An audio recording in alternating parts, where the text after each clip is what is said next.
Hola y bienvenidos a ya ni sé qué episodio. ¿Qué estamos haciendo aquí? ¿Cuántos llevamos? ¡Bienvenidos a Pasabate!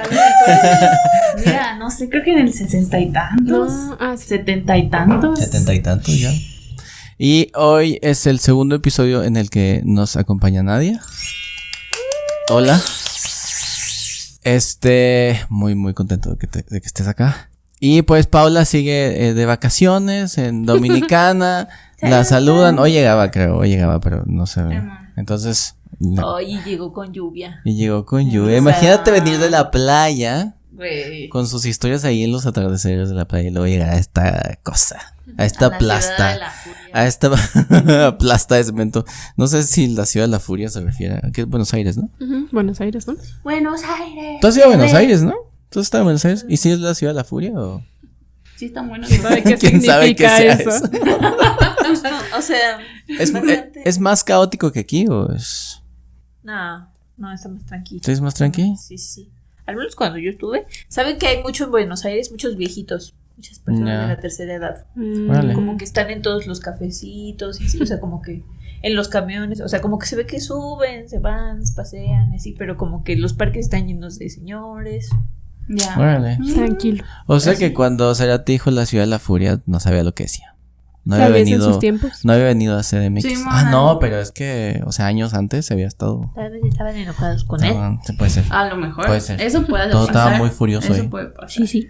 Pero además, que por cierto, tanta gente puede pensarse que los argentinos son un poco revoltosos políticamente. Pero es que la han pasado bastante mal. Sí, no les echo la culpa. No, hombre. No les echo la culpa. O sea, como que todas estas luchas y ir a pelear. Siempre esta cosa de ir a pelear a una plaza, Sí. ¿no?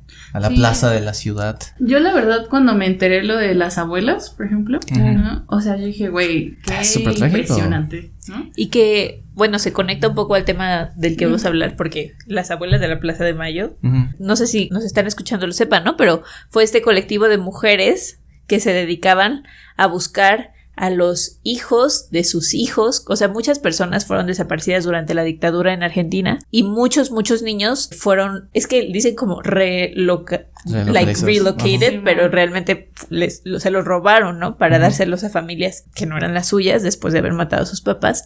Y entonces estas señoras se dedican a buscar a los hijos y han creado como toda una estructura súper impresionante de colecta de ADN, de investigación, todo eso.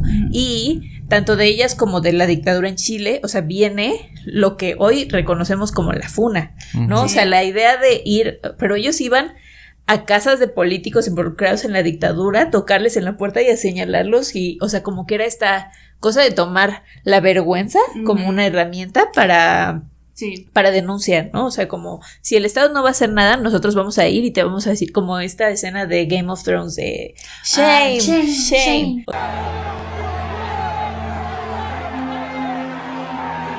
O sea, es eso, ¿no? O sea, como si todas las herramientas del Estado no están a nuestra disposición, las que sí tenemos es humillar a alguien, ¿no? O sea, decirle, tú tienes sangre en las manos. Sí. Y no sé, o sea, vamos a hablar un poco sobre qué es ser víctima, qué es la justicia y tal. Pero sí es importante entender que lo que hoy conocemos o se escucha como cultura de la cancelación o la funa tiene propósitos políticos específicos que surgieron en contextos de dictadura y de que era las herramientas que tenían los grupos, o sea, de todos los opresores tienen todas las herramientas del Estado a su disposición y entonces los grupos oprimidos buscan otras formas como de quebrar un poco la estructura de poder, ¿no? Sí. Sí, es interesante porque, por ejemplo, esos movimientos como el de las abuelas sigue, ¿no? Sí. Y incluso pues cada vez hay menos, ¿no? Yo creo que ya murió la primera bueno, de las primeras la ya jefa, murieron ¿no? varias, pero justo el año pasado creo que encontraron a otro nieto. Sí, pues como que cada cierto tiempo suben a sus historias, tienen como la cuenta, ¿no? Y aplauden y todos, ¿no? Y es como este ejercicio de memoria y como muy chido de que llevan la cuenta y tienen como en sus oficinas como de ¡ay, otro nieto! Ajá, así. sí. Es muy bonito. Sobre todo lo horrible, y es algo que está pasando en México con las madres buscadoras, es que, o sea, se generan movimientos que pueden ser emotivos y es emocionante que hayamos empezado así, pero por las razones equivocadas. Claro. Maldita sea. Es decir, la víctima es la razón equivocada. Sí, ¿no? Sí. Y pues, que, perdón, nada más iba a decir que también es interesante que si bien muchos de esos movimientos sí surgen como desde la rabia, desde el deseo de visibilizar, ¿no? No se quedan en el visibilizar, ¿no? Y para mí es muy importante porque a veces siento que los movimientos como que nos quedamos en el visibilizar.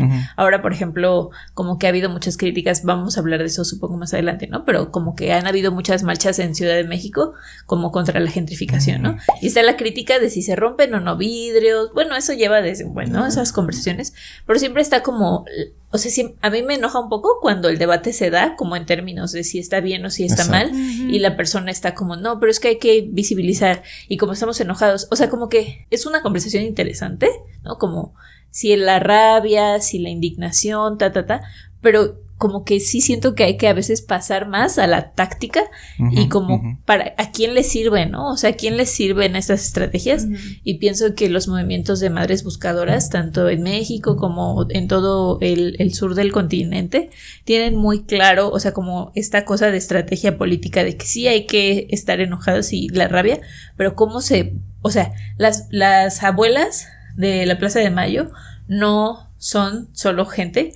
que va y se enoja en público, ¿no? Uh-huh. Sí, eso es una estrategia política, pero también tienen estos sistemas de inteligencia súper complejos, o sea, literal el hecho de que hayan construido una red de identificación de ADN es súper fuerte, ¿no? Sí. Y en México también, o sea, las madres buscadoras mexicanas tienen estrategias de búsqueda de que, aparte súper, que surgieron desde abajo, ¿no? O sea, tú escuchas sus entrevistas de que aprendieron que cuando la tierra está de cierto grosor, significa que alguien ya excavó ahí, o meten unos picos y los huelen y entonces saben, o sea, como que saben el olor que representa restos, ¿no? Entonces, en lugar de estar excavando en muchos lugares, solo van oliendo para ser más precisas, ¿no? Que son tecnologías, ¿no? Sí, justamente la Pau habló de eso hace unos meses, de las madres desaparecidas, y yo no sabía eso del que reconocía el olor, la cierta forma en la que estaba compactada la tierra, y con la Pau lo dijo, yo dije, no manches, tengo que saber de esto, y me metí a escuchar, o sea, editando el video de Pau, me metí a escuchar como las entrevistas y todo esto, y dije, güey, qué horror que aprendas a qué huele la tierra. Sí. Pero es una cosa de estrategia política, y pues, o sea, Chile y Argentina y Guatemala específicamente, que son lugares donde hubo dictaduras y procesos de violencia estatal y de guerra contra las poblaciones muy, muy, muy fuertes, son también los países que tienen mejores, o sea, como los departamentos de antropología forense, por ejemplo. O sea, pues ahora cuando fue lo de Ayotzi, justo pidieron apoyo de los argentinos, porque los investigadores forenses argentinos son muy buenos para reconocer cuerpos, pero o sea, como que quiero volver, o sea, como esta cosa de tecnologías que vienen desde la violencia y como la hostilidad política, pero que son súper como complejas, no sé cómo decirlo, ¿no? O sea, ya tienen estrategias, tienen redes de información, eso, ¿no? En Guatemala ha habido como todo, son muchos forenses gringos, van a hacer sus prácticas ahí, ¿no? Y la gente que no es antropólogo forense como con un título de universidad son los que les enseñan, ¿no? O sea, como así se ve un cuerpo en este estado, así se ve tal, ¿no? O sea, es un tipo de saber muy, muy empírico y muy politizado también, no sé, es muy interesante. Sí, está genial, sobre todo porque partimos, es que es lo raro, o sea, como todas las cosas de nuestra realidad, de nuestro sistema, partimos de necesidades, ¿no? Claro. Se crea una necesidad, los que crean necesidades para venderte cosas, por ejemplo, y como, no solo eso, sino cuando tienes la necesidad de buscar a alguien, cuando hay genocidios, cuando identificar un cuerpo, que a mí me parece una de las labores más nobles del mundo, o sea, pareciera innecesario, pareciera, pues ya, o sea, ya encontramos a uno, pero ese uno pudo haber tenido un nombre, ¿no? Pertenece a una familia, y eso me parece noble, pero hacemos de la necesidad virtud, es decir, necesitamos aprender esto y entonces un montón de gente se junta a hacer algo que puede parecer inútil para la cuestión práctica, es decir, o cuando la gente que dice, ocúpate de los vivos, pues está muy bien, me estoy ocupando de los vivos al entregarle a su mamá un cuerpo y darle paz, ¿no? O sea, esta cosa que nos contaba Pau, por ejemplo, que decía que ya no importa, o sea, no importa si es vivo o muerto, yo solo quiero saber dónde está, ¿no? Que eso es una de las cosas más terribles. O sea, vivir en una realidad en la que está tan normal que, pues, quien desaparece muere, que dices, bueno, con que sepamos, ¿no? Claro. Con que identifique su ropa, ¿no? Y entramos muy al tema, y a mí me gusta mucho. Siempre, ¿y cómo están? Siempre ha sido mi sueño empezar como directo. Pero, Cass, ¿lista o qué? Sí, lista, a lo que venga. Eso.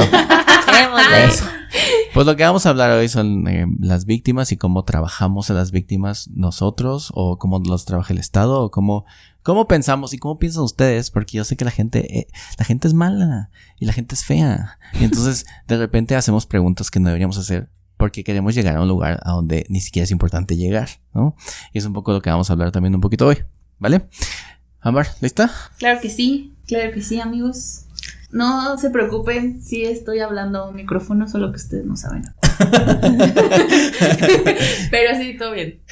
Son los problemas técnicos. Sí, güey. Lo bueno es que Ámbar pues se las ha caído de la manga y de repente, en fin. Ustedes ni se hubieran dado cuenta. Sí, pero ahí está. Por si de repente alguien dice, ¿qué micrófono está hablando Ámbar? Sí, como que con el cable colgando ahí.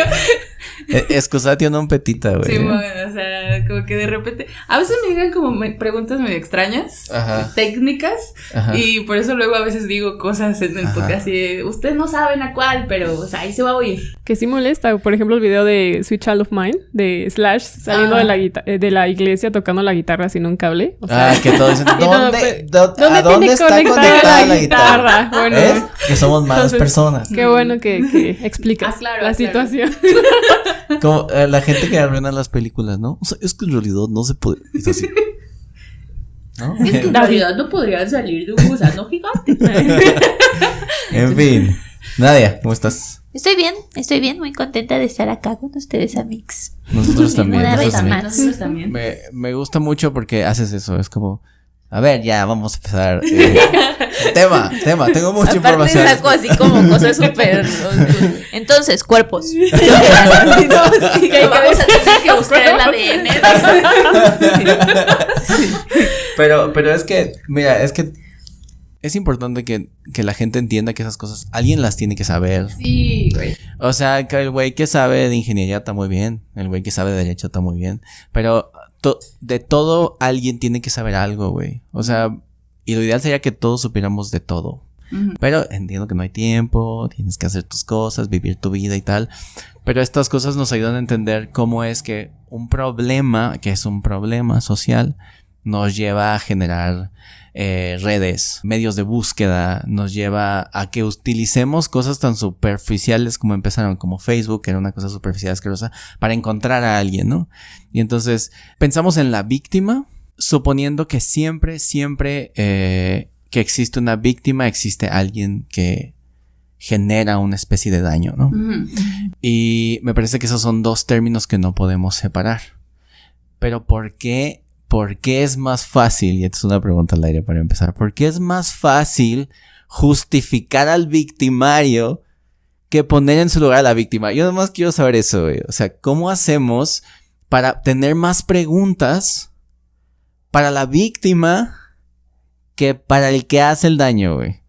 Sí, a mí siempre, o sea, voy a ser sincera, yo crecí con una familia que sí decía, pero ¿qué traía puesto? ¿Por qué andaba sola a esas horas? ¿No? Entonces yo también como que a veces incluso me cacho diciendo, es que no mames, también, ¿no? Y al final como que ahora lo que intento es decirme siempre que estoy pensando en cosas así, digo, güey, no importa a qué hora salgas en la madrugada, porque no debería de pasarte algo, ¿no? O sea, no deberías estar cuidándote de que alguien te haga algo, ¿no?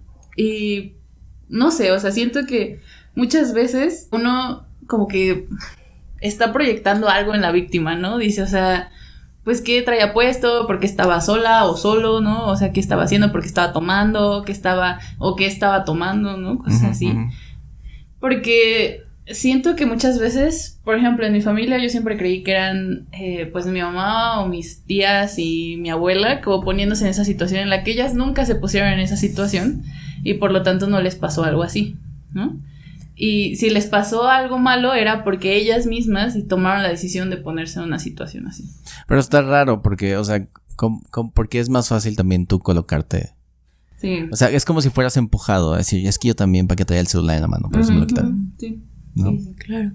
Y que pienso que, bueno, tienen que saber que, o sea, como que este tema surgió de muchas cosas que han estado pasando, ¿no? O sea, no es como una cosa específica, ¿no? Empezamos a hablarlo desde que estaba pasando lo de P. Diddy y el juicio de P. Diddy, que podemos profundizar más en eso, ¿no? Después estábamos hablando un poco de una película, al rato les contaremos, y también ahora está pasando, cuando estamos grabando esto, está todo la discusión en torno al Chicharito y sus comentarios, claro, ¿no? Y como, o sea, hay muchos discursos a nuestro alrededor, ahora y siempre, ¿no? Sobre quién es la víctima, quién se hace la víctima, quién merece justicia y quién no, ¿no? O sea, como que siempre está en disputa ese término, y creo que tiene que ver con que entre más se empiezan a visibilizar como estos grupos de víctimas, personas que se posicionan desde, o sea, porque cuando tú te posicionas como víctima, estás señalando algo, o sea, es un término denuncia, ¿no?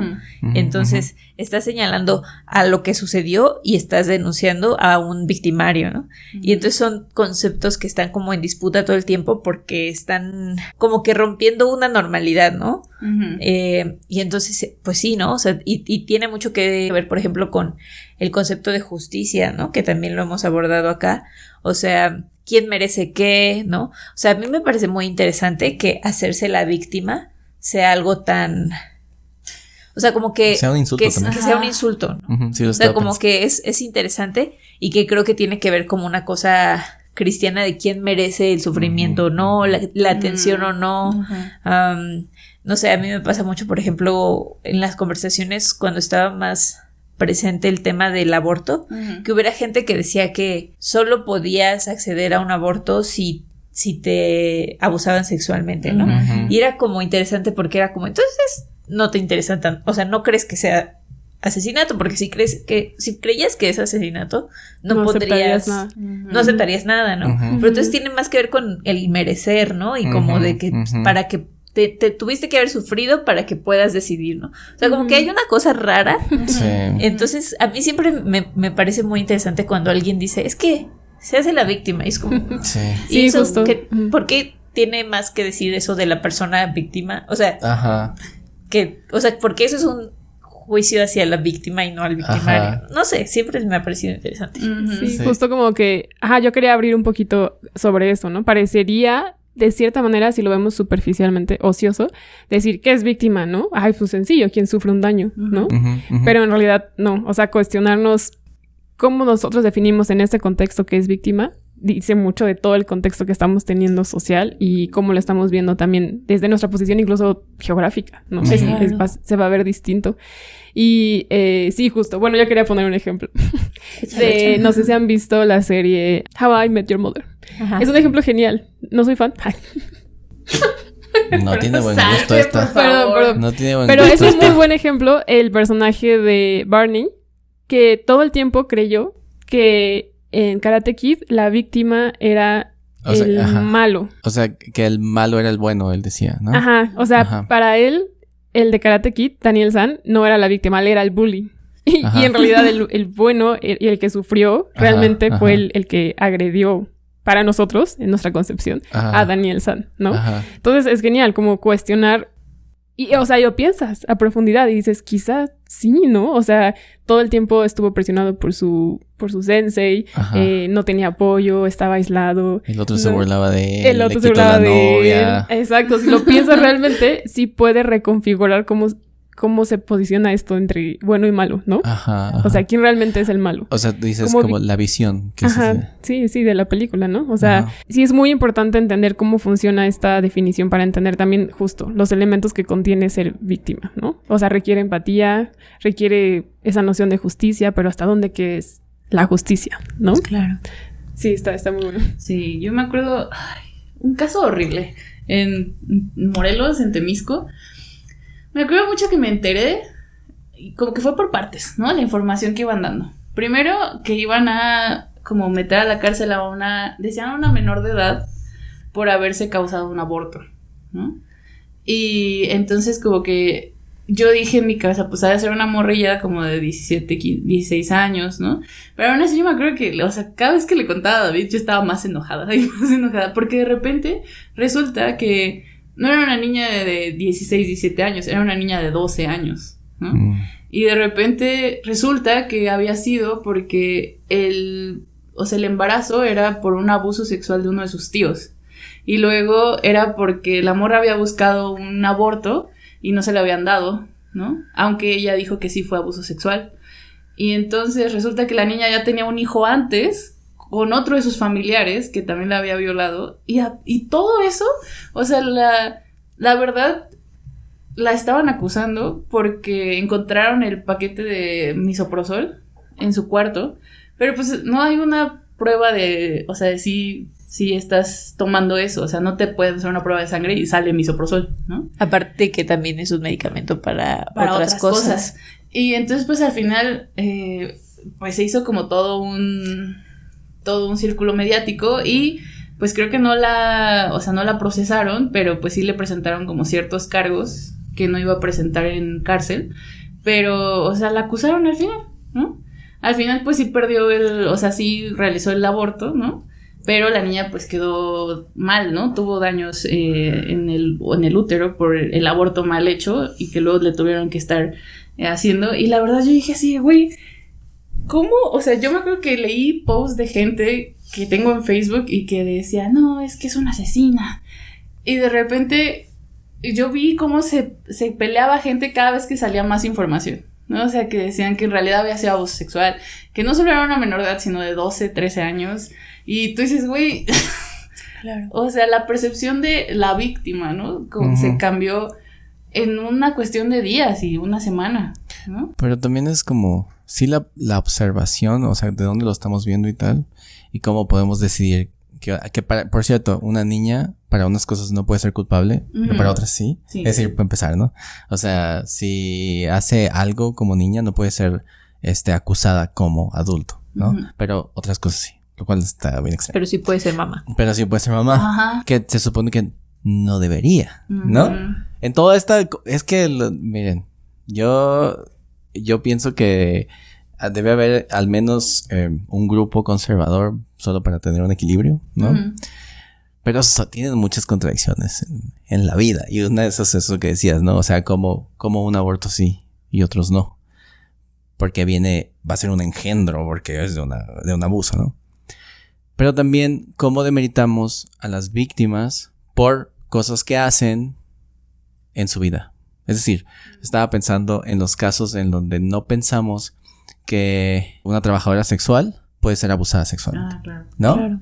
O un poco para empezar a entrar con lo del juicio, que yo no sé mucho, pero ustedes sabrán mejor que yo.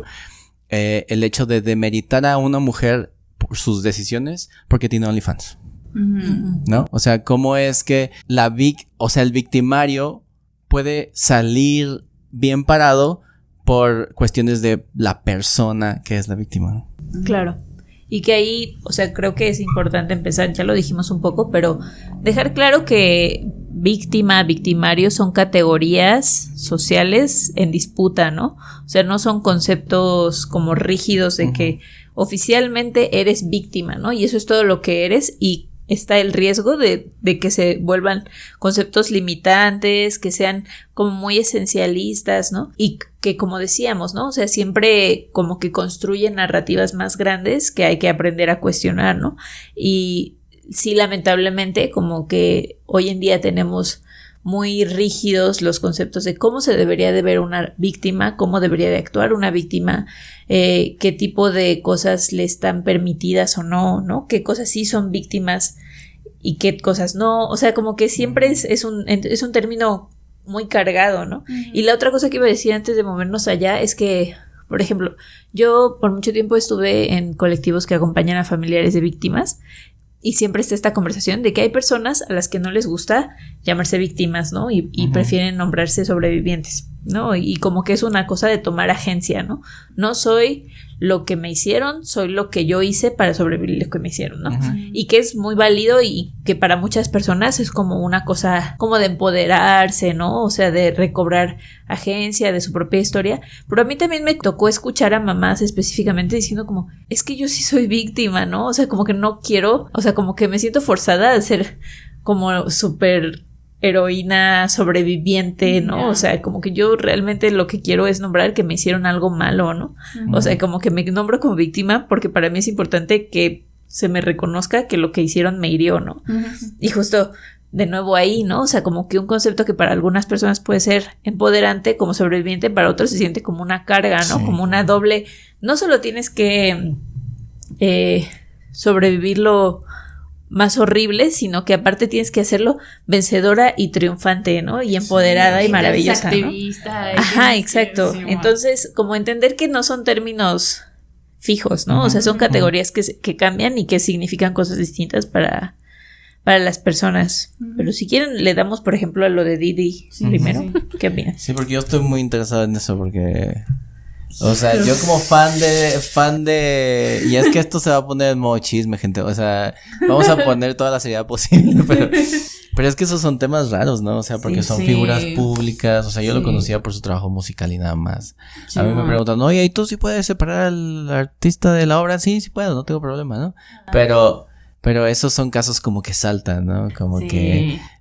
O sea, como que... Y luego como lo volvemos absurdo, ¿no? Todo el mundo, lo primero que nos enteramos, los que no sabemos nada, el aceite de bebé. O sea, como eso, y llama nuestra atención, y no preguntamos más, es como, ¿no? Y un poco saber qué pasó, y cuál fue el resultado. Hay que, o sea, vamos a intentar hacer la versión resumida, porque tienen que saber que Ámbar y yo somos de que nos echamos horas y horas y horas de contenido. Son como unas que 20 horas las que... Sí. Yo creo que vivimos unas 20 horas, ¿no? O sea, independientemente. Porque estamos mal de más de la cabeza. Ajá, ¿no? Entonces... bueno, pues se supone que... No sé si lo vieron, supongo que mucha gente lo vio, pero en el 2018, más o menos, 2020-2018... salió a la luz un video en el que P. Diddy está golpeando muy feo, o sea, muy agresivamente en un lobby, bueno, como en una parte esas donde llegas a un piso en un hotel, en los elevadores, y están como los cuartos, bueno, en esa parte, ¿no? Donde están los elevadores, golpea muy feo a su novia en ese entonces, que era Casey Ventura, y pues la golpea y al final... la intenta volver a meter al cuarto de hotel. Llega un jefe de seguridad que pues separa la situación.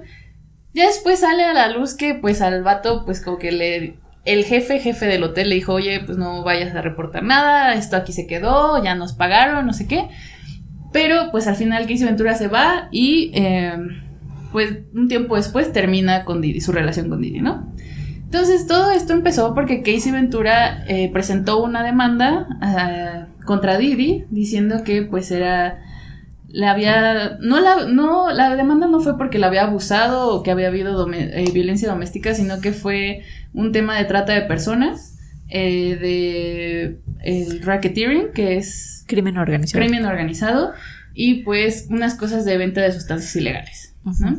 Entonces, en realidad, Casey Ventura lo que hizo fue una demanda civil, o sea, ya fue como, se hizo un acuerdo, se dejó la demanda de lado, se pagó cierta cantidad y ya, ¿no? Entonces, la demanda en general es del Estado, ¿no? O sea, del gobierno de Estados Unidos hacia Diddy, ¿no?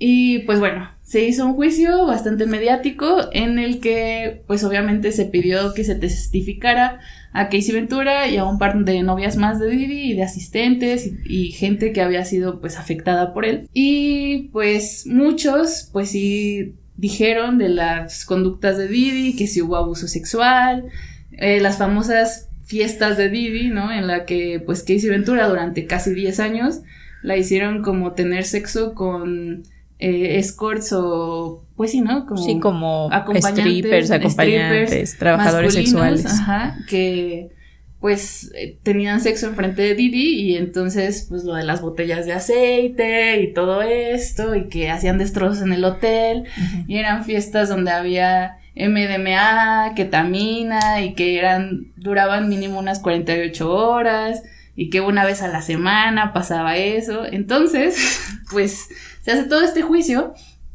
y pues al final, cuando están testificando las novias de Didi, muchas veces los abogados de Didi se centraban en el hecho de que pues o tenían otras parejas al mismo tiempo que cuando estaban con Didi, o que después habían tenido cuentas de OnlyFans, ¿no? Claro. Y muchas veces en los testimonios, una youtuber, Stephanie Su, que nosotros vemos y que nos gusta mucho, ella pues dice, ella estuvo en la corte, o sea, se metió como en la prensa, y dice que muchas veces que se mencionaba como esto de cuánto dinero ganaban en OnlyFans, o cuánto dinero sumaba los regalos que les había dado Didi a lo largo de sus relaciones, pues que el jurado como que hacía caras así de, bueno, pero o sea, si estás teniendo un OnlyFans, ¿cómo vas a ser víctima de abuso? ¿No? Claro. Y bueno, pues al final, amigos, por un spoiler, ya pasó esto, ya se declaró esto, pues obviamente, bueno, no obviamente, yo le dije a Nadia que yo creía que esto iba a pasar, porque... Yo tenía esperanza de que no, pero... Pero al final lo declararon culpable en los cargos menores, ¿no? Y no en los cargos que sí lo iban a poder, bueno, que lo iban a dar la condena más grande. Entonces pues todavía no se ha dado la sentencia, pero pues iban a, se estima, o sea, fue el mejor escenario para él. Sí, se estima que pues unos 2 años, 3 años, ¿no? Sí. Si no es que por cosas de apelaciones y cosas así, se sale completamente de eso. Y pues mucha gente lo que dice es que pues mucha evidencia se centró en el abuso doméstico y abuso sexual, y pues la demanda no iba de eso, ¿no? Claro. O sea, como que se intentó hacer un estudio de carácter, ¿no? De Didi y cómo era capaz de hacer todos estos crímenes, pero pues mucha gente dice que a lo mejor la evidencia fue mucho al lado de que abusó sexualmente de personas que a la gente no le gustó que fueran esas personas, ¿no? Porque no eran... varias de las víctimas, como las describen, es que no parecían afectadas, ¿no? Claro. O sea, como que parecía que ya habían construido sus vidas, ¿no? Yeah. De las 3 como testigos principales, solamente parece como una que tenía como la persona de víctima, claro, ¿no? O sea, una mujer nerviosa que no podía trabajar, que pues no tenía un ingreso estable porque pues estaba muy afectada por lo que había pasado, mientras que otra pues ya tiene un esposo, hijos, y otra tiene OnlyFans. Creo que este caso específicamente hay muchas cosas que lo hicieron tan complejo. Uh-huh. O sea, primero, esta cosa de que esto es algo que no pasaba, el hecho de que hubiera casos tan mediatizados, ¿no? O sea, casos que en tiempo real la gente estaba dando sus opiniones, y que esas opiniones, de una u otra manera, sí afectan como la narrativa popular de lo que pasó y lo que no pasó, ¿no? O sea, eso es un fenómeno muy nuevo, ¿no? Uh-huh. Que me remonta justo, por ejemplo, al caso de Johnny Depp y Amber Heard, ¿no? Uh-huh. O sea, como cosas que era mucho más importante, como lo que le dicen en inglés como el court of public opinion, ¿no? Uh-huh. O sea, lo que opinaba la gente, ¿no? Uh-huh. O sea, realmente era como cómo viralizar esta narrativa para generar enojo público, ¿no? Uh-huh. Y entonces esto tiene un poco eso, ¿no? O sea, como el componente de que es mediático, que es personas que conocen, que de repente hablaban de Michael B. Jordan, no sé, o sea, como que salían nombres famosos y la gente está como, wow, ¿qué van a decir? No sé qué, ¿no? Hay otro componente también que es como esta cosa del morbo de la sexualidad como disidente, ¿no? O sea, como que a la gente le parece interesante esto de que tuviera fetiches, de que por qué entonces a este vato le gustaba ver a su novia con otras personas, ¿no? Y entonces como que la gente se centra en eso, ¿no? Uh-huh. Como, ay, pero ¿por qué está teniendo sexo con otras personas? Y eso, el problema no es eso, ¿no? El problema es que no era consensuado, ¿no? El problema es que las morras estaban en posiciones de vulnerabilidad, el problema es que las morras hablan de cómo estaban súper drogadas, estaban súper cansadas, ¿no? El problema no es tener relaciones consentidas con otra persona, ¿no? Uh-huh. O el problema no es el aceite de bebé, ¿no? Uh-huh. Sí es raro y como que se siente como, ay Dios, ¿de dónde sacó eso? Pero pues cada quien, ¿no? O sea, como sí, que... Sí, o sea, pero justo como que este caso específicamente juega con muchos como prejuicios y como cosas que la gente, como que el morbo, ¿no? Y se le hace parecido a lo que está pasando ahora con el caso de la Sister Hong.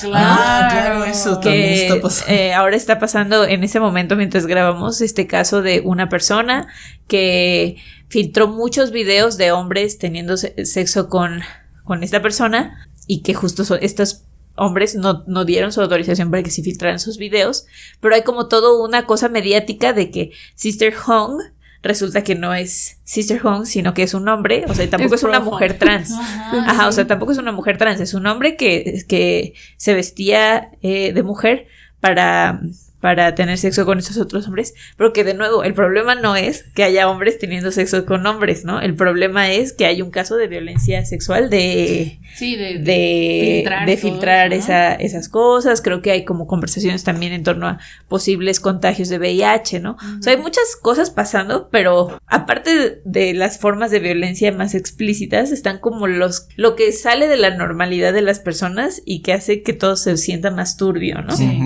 Entonces, pienso que en el caso de Didi era como bien difícil, tanto para el público como para el jurado, hacer como esos límites de esto está raro, pero es legal, y esto solo no es legal, ¿no? Y es violencia, ¿no? Y específicamente pienso que, o sea, los abogados de Didi se beneficiaron mucho como de esa rareza, ¿no? O sea, como que se beneficiaron mucho de dar el beneficio de la duda, de que la gente dijera, oh, pues cada quien, ¿no? Y justamente, ¿no? O sea, cuando empiezan estos casos, los abogados dan como sus testimonios del inicio, ¿no? Y que la vibra del testimonio de inicio va a ser la vibra de su postura durante todo el juicio, ¿no? O sea, ese es lo que van a defender, ¿no? O sea, como que es la primera vez que hablan con el jurado y que tiene que ser muy... Lo que sea su historia, la narrativa que van a contar, ahí la tienen que poner, ¿no? Y todo el testimonio de inicio del equipo de P. Diddy sí era una persona violenta, pero no era un tratante, ¿no? O sea, como que sí había violencia doméstica, sí había una relación violenta, pero no era trata de personas, ¿no? Sí, no era crimen organizado. Ajá, no era crimen organizado, ¿no? Era consentido, era tóxico, lo que quieran, pero no era lo que dicen que es, ¿no? Y justo como que jugaban eso de, puedes considerar inmoral que te guste este tipo de sexo o no, pero no es un delito. No es un delito ser kinky, no es un delito ser no sé qué. Y les funcionó, ¿no? O sea, la realidad es que les funcionó, se enturbió tanto las aguas que cosas mucho más específicas de que solo esta mujer no estaba consintiendo, ¿no? Y había mensajes, ¿no? Diciendo, no quiero, ya no quiero, me siento mal, no entiendo, no sé qué. Y había mucha gente alrededor diciendo eso. De todos modos, eso no fue suficiente como para aclarar las aguas tan turbias de, bueno, pero ¿quién realmente es la víctima? Si tú decidiste que no sé qué, ¿no? Entonces sí siento que es algo como que hay que tomar en cuenta porque va a seguir sucediendo, ¿no? Como que cada vez más los casos de violencia tienen más matices, ¿no? Porque la violencia siempre tiene matices y porque las personas somos complejas, ¿no? Sí, justamente yo cuando estábamos hablando del caso Nadia yo pues le pregunté qué creía que iba a ser el resultado y ella me dijo que esperaba que culpable. Yo dije, la neta, güey, o sea, yo creo que no lo van a encontrar culpable porque no sé si es verdad o ha sido mi percepción, pero siento que de un par de años para acá, como o sea, la mentalidad que se tiene específicamente en Estados Unidos hacia las víctimas, como que siento que ha cambiado mucho, ¿no? Porque siento que ya no es la mentalidad que se tenía en el Me Too, por ejemplo, ¿no? O sea, de hecho ahora hay mucho resentimiento hacia el Me Too. Sí, exacto, ¿no? O sea, como que siento que mucha gente y muchos influencers y pues gente normal, ¿no? Así que de repente publica cosas en su Instagram y se vuelven virales. O sea, que tienen como ese resentimiento ante todas las denuncias que se hacen, ¿no? Y como que, o sea, ponen y dicen de casos específicos donde hace una denuncia que ha resultado ser falsa, ¿no? Y entonces ahora ponen en duda todas las demás, ¿no? Claro. Y también he visto mucho resentimiento acerca de todas las cosas que se han perdido por lo del movimiento Me Too, ¿no? O sea, lo que ha afectado a empresas, lo que ha afectado carreras y cosas así. Y siento que muchas veces o sea, cuando recién empezó lo del Me Too, que fue en el 2012, creo, 2011, que era la importancia de las víctimas, ¿no? Claro. Y como el centro era la víctima. Y ahora es como, bueno, o sea, sí pasó algo, pero ¿qué pedo con la víctima? O sea, ¿qué estaba haciendo? ¿No? Y que siempre, pues, la violencia opera mucho como en péndulo, ¿no? O sea, como...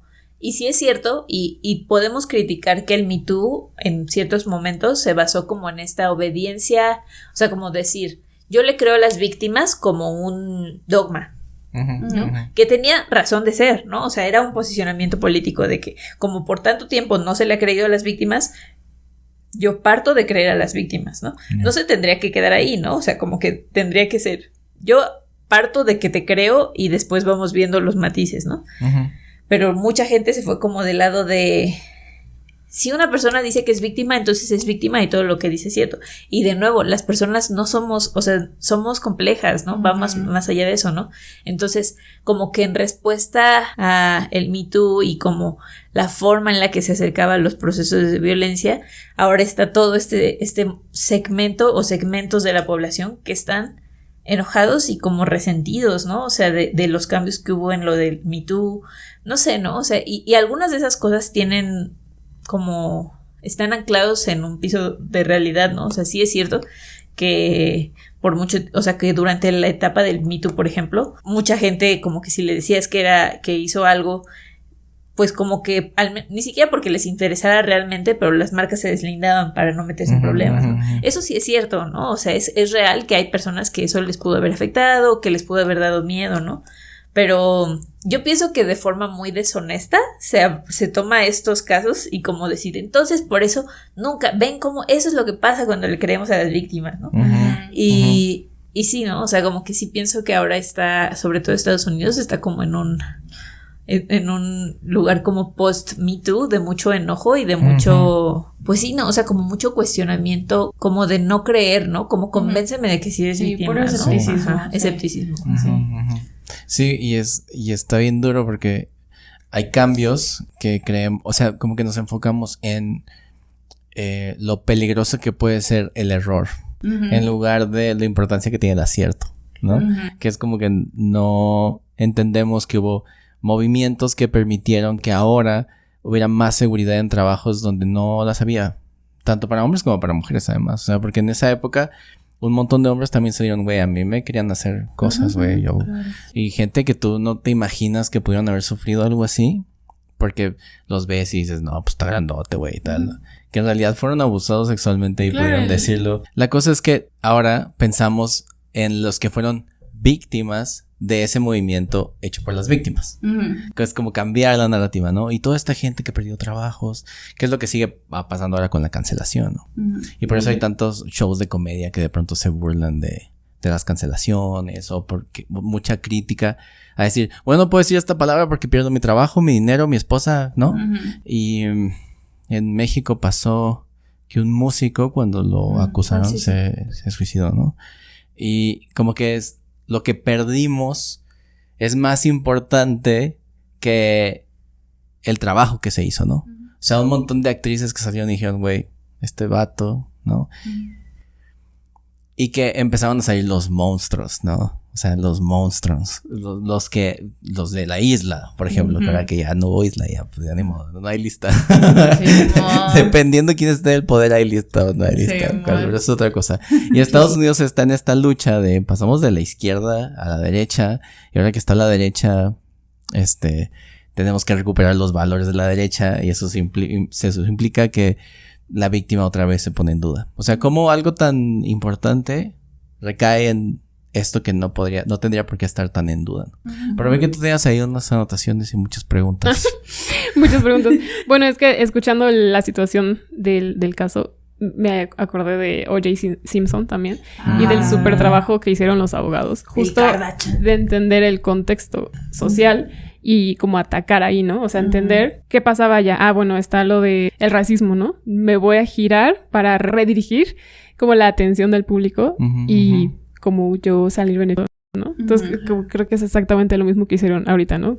Con este contexto de, bueno, estamos en un post Me Too. Voy a hablar sobre eso. Y otra cosa que también me llamó la atención fue lo que decías, las 3 víctimas no eran suficientemente víctimas, ¿no? O sea, es como, ¿hasta dónde tú eres una víctima? Me recordó mucho la paradoja de el calvo. O sea, ¿hasta dónde un calvo es calvo, no? Hasta le quito un pelo, no es un calvo. 2, no es un calvo. Y de pronto ya es un calvo, ¿no? Ah, entonces ya no tienes ningún pelo, ya eres calvo. Igual la víctima, ¿no? O sea, sufriste algo, pero ya hiciste tu vida. Entonces ya no eres víctima, ¿no? Sufriste ya, lo suficiente. Lo sobreviviste. Lo sobreviviste, bravo. Ya. pero sigue siendo víctima. Y una pregunta que tenía era, o sea, ¿hasta dónde una persona que sufrió un abuso se puede tomar como denuncia, pues ya legal? O sea, si pasaron 20 años y ya tiene toda su familia y no es víctima, ¿puede denunciar y decir, bueno, yo hace 20 años me encontré en esta situación o no? No sé. Pues según yo, o sea, denuncia se puede hacer, ¿no? Pero, o sea, perseguir la demanda legal, sí, no sé cuántos años tienen que pasar, pero no son tantos. O sea, tiene que ser, creo que depende del caso, o sea, depende de cuál es la evidencia que quieres presentar, ¿no? O sea, si se puede juntar la evidencia de lo que pasó, o si tú tienes la evidencia, pues sí se puede presentar, pero por ejemplo, si reportas un abuso sexual que pasó hace 10 años y no hubo o sea, tú no denunciaste en ese momento, no hubo fotos de qué te pasó a ti en el cuerpo, o no se te hizo un rape kit o cosas así, que es un kit donde te hacen como muestras de todo. Entonces, pues se te hace, o sea, se te da la oportunidad de hacer la denuncia, pero no la demanda. Claro. Entonces, ahí depende también de cada quien. Y que, de nuevo, para mí es muy importante.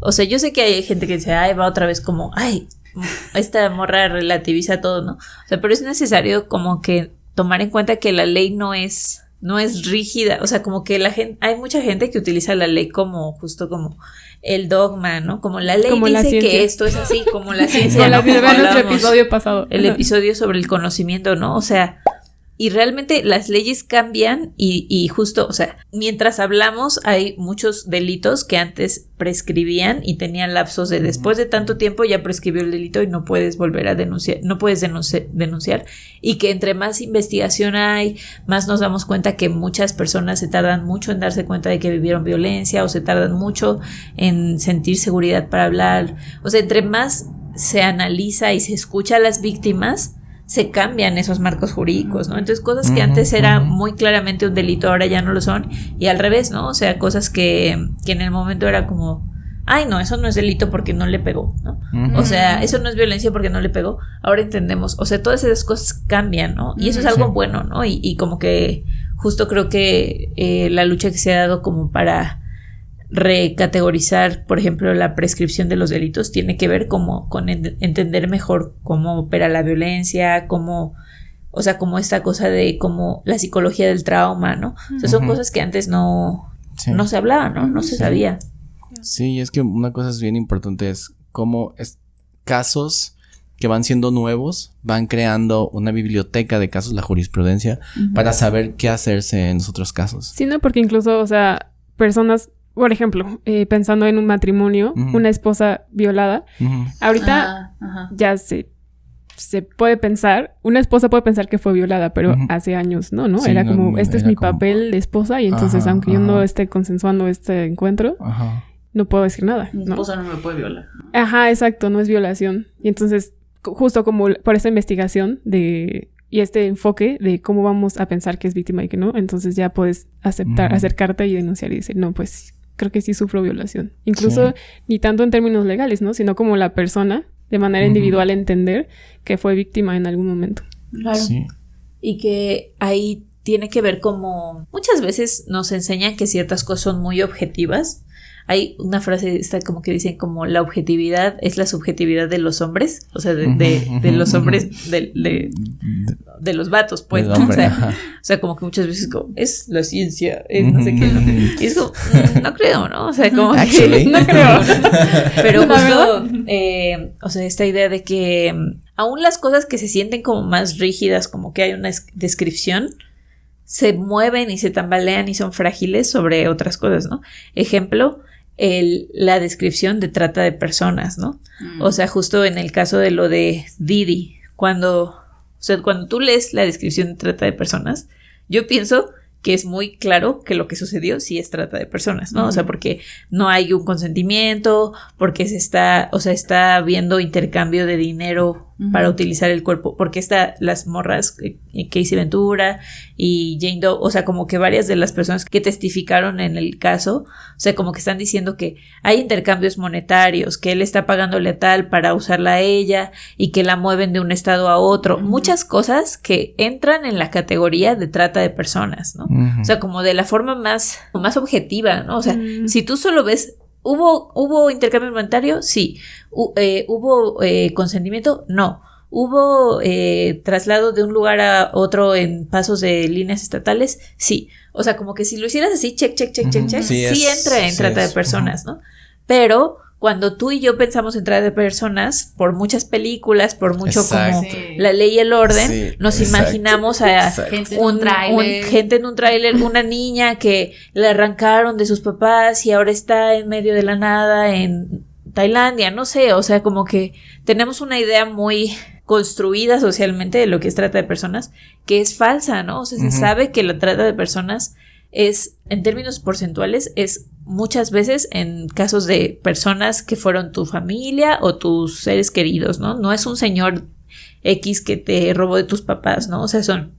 Y que justo la trata de personas se sabe que es como muchas personas o muchas mujeres que fueron víctimas de trata de personas, cuando cuentan sus historias, al principio puede dar a entender que ellas aceptaron, ¿no? O sea, como que tenían un novio que les dijo que necesitaban dinero y que si no jalaba a coger con ese vato porque les iba a pagar y no sé qué, le iba a ayudar. O sea, como que al principio puede parecer que hubo un consentimiento informado, ¿no? Y que ya después empiezas a notar que hay un modo, o sea, como que hay un modus operandi, que hay todas unas dinámicas de poder, de que no se puede decir que no en ciertas circunstancias, ¿no?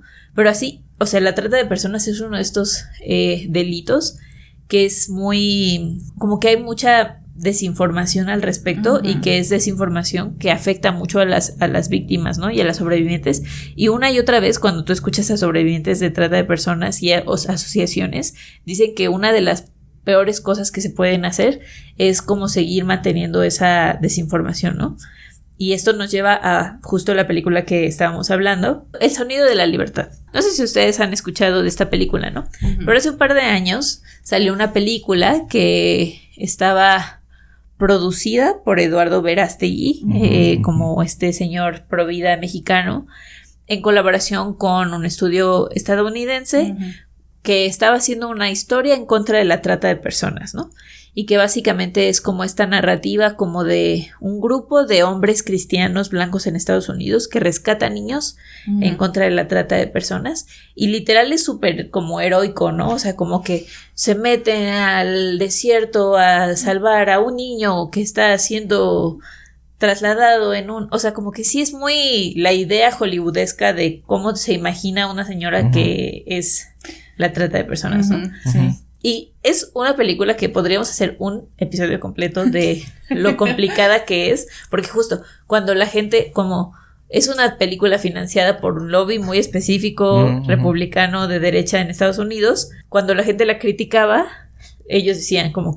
Entonces, ¿tú crees que no es importante hablar de trata de personas? Sí, ¿no? O sea, como, o las feministas no están, o sea, las feministas están en contra de de que nosotros salvemos gente de trata. O sea, como que había muchas, no sé, es una cosa muy escabrosa y turbia y no me quiero extender tanto ahí, ¿no?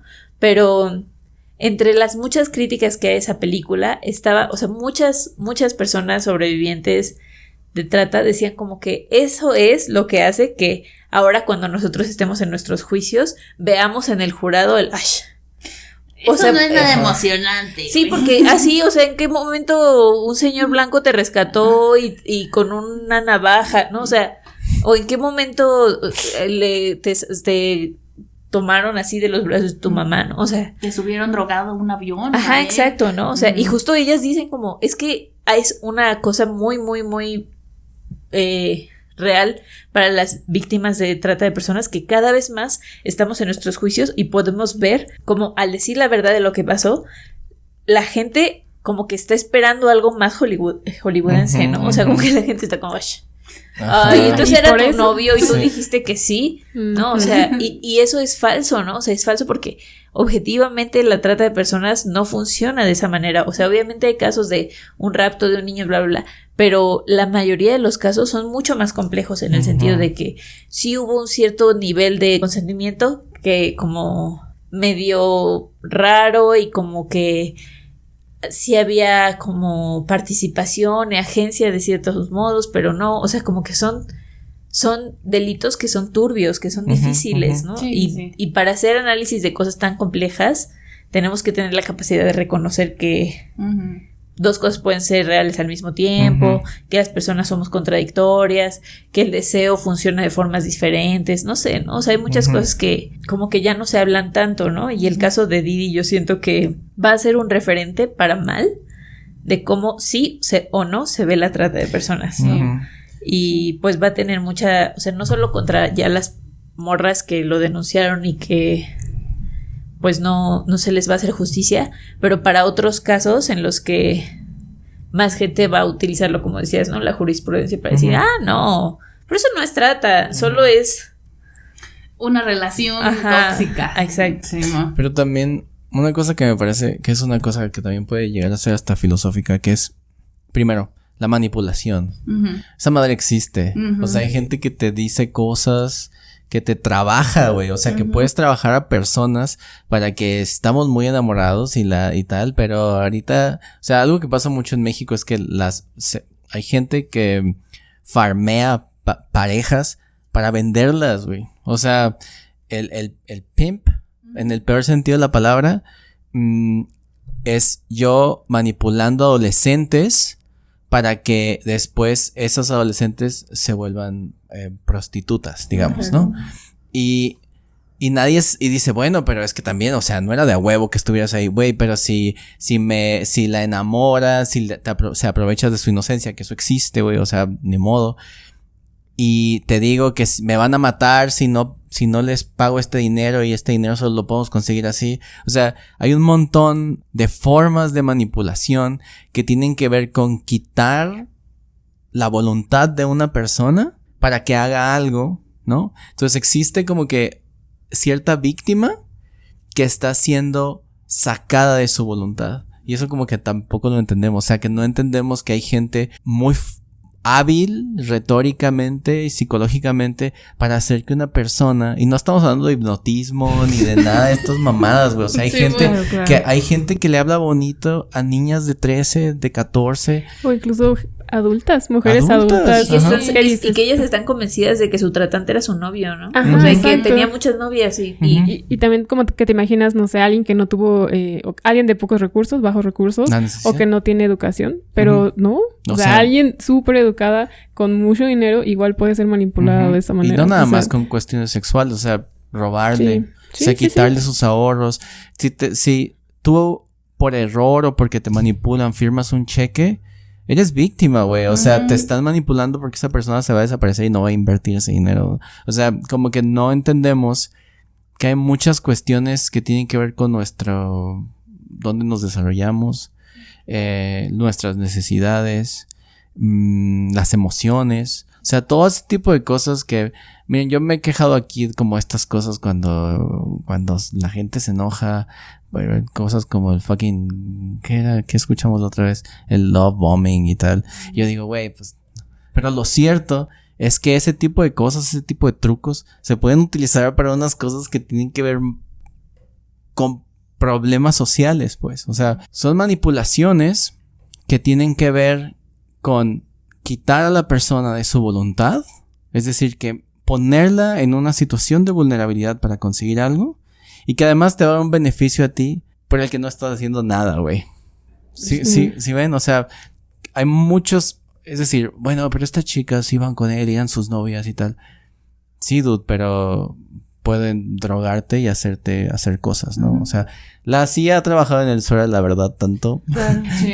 O sea, ¿tú crees que no se pueden hacer un montón de cosas más? ¿Tú? También pienso en Michael Jackson y todo el caso de Michael Jackson.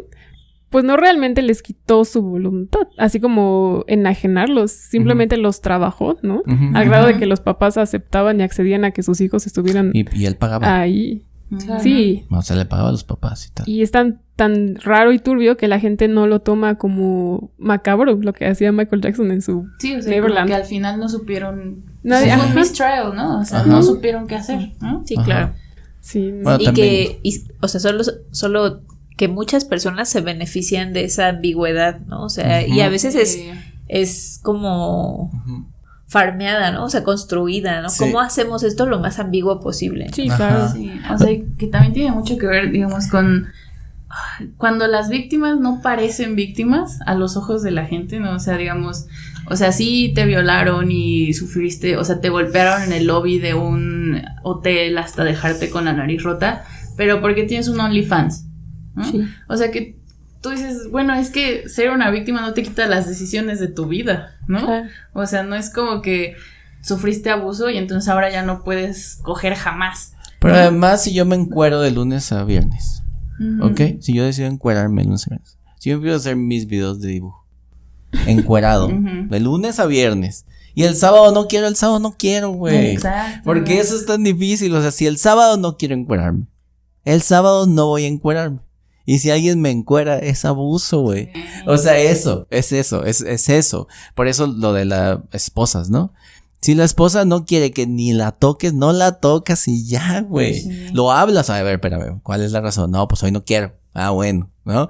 Pero es que tenemos un montón de cosas y ahora que nadie estuvo en el norte sabrá que somos broncos, pues, y decimos cosas bien estúpidas y tal. Y en Tijuana específicamente somos así como, pues tú, mi vieja, eres mía. Aplicas la del chicharito. Estaba esperando el momento adecuado para hablar del chicharito. Aplicas la del chicharito.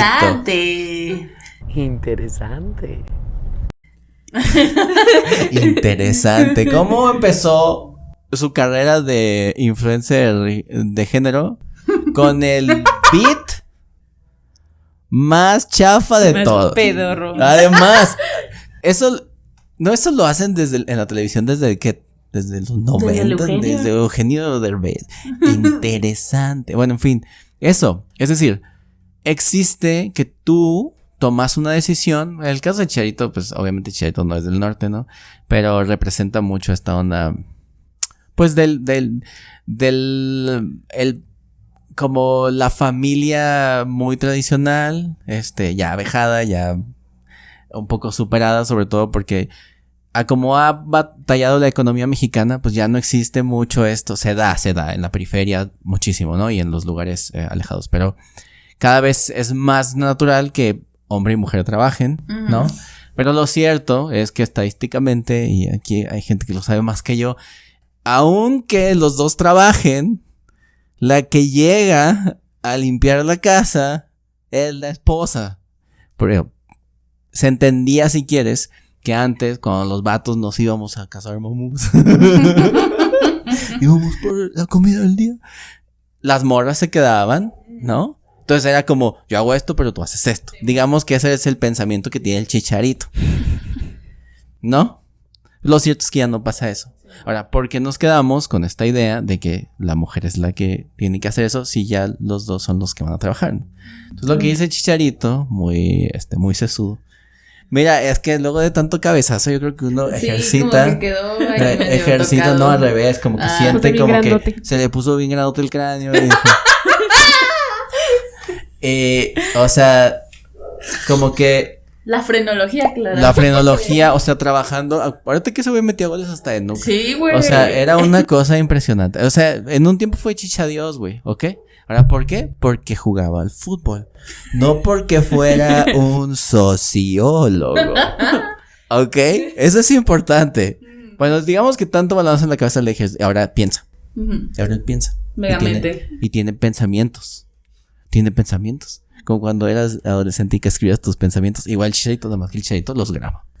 Y los publica. Y los publica. Y nadie le dice... Interesante. Interesante argumento, chicha, pero... Bueno, el video del Chicharito, aquí está, se los podemos poner, ¿no? Entonces, quieres a un hombre proveedor, pero para ti limpiar es opresión patriarcal. Interesante.